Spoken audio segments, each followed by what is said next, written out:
And now it's time for checking your pinpoint weather and traffic together. Let's head over to meteorologist Pete Mangione for the details of what's shaping up to be a wet and windy morning, Pete.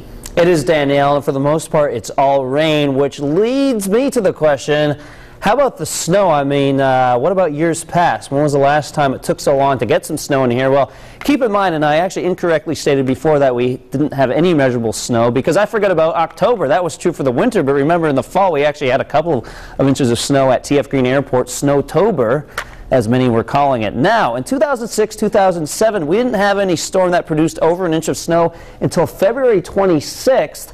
That year we ended up with 15 inches of snow. So just because we don't have a lot of snow yet doesn't mean we couldn't get more later on this winter.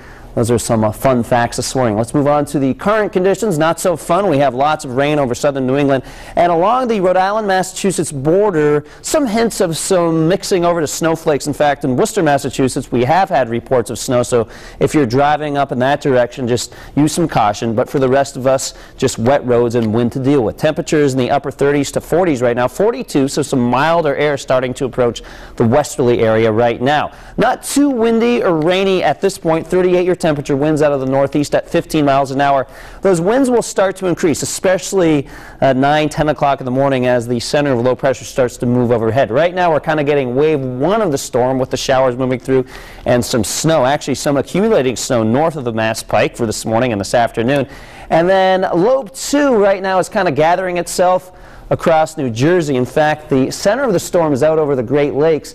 This will actually swing through tomorrow morning, producing some rain showers and then some very cold air behind it. But for later on this morning, this center of low pressure passes right overhead, producing some pretty windy conditions. So even though the winds aren't that bad right now, we will see them intensify throughout the late morning. But then by the late afternoon, the storm is gone and we really start to weaken those winds. In terms of snow, the blue and the light blue representing where we could see 3, 4, 5, even 6-inch snow amounts. So Vermont, New Hampshire could see a bit of snow up there in ski country, some good news there.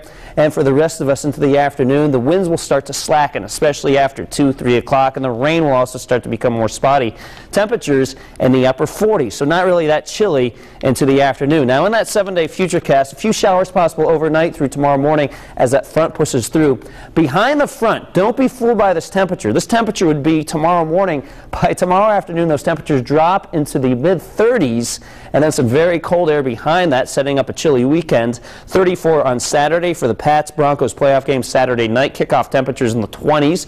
Bundle up. Sunday morning, very cold. 13 for a start in the morning, and then 24 by Sunday afternoon. Could see some rain and snow showers possible on Tuesday. At this point, that does not look like a major storm. For more updates, Tony isn't tonight, live at 5. Now we go over to Jam Cam Traffic with Bob Hanna. Good morning, Bob. Good morning, Pete. It is pretty good, actually.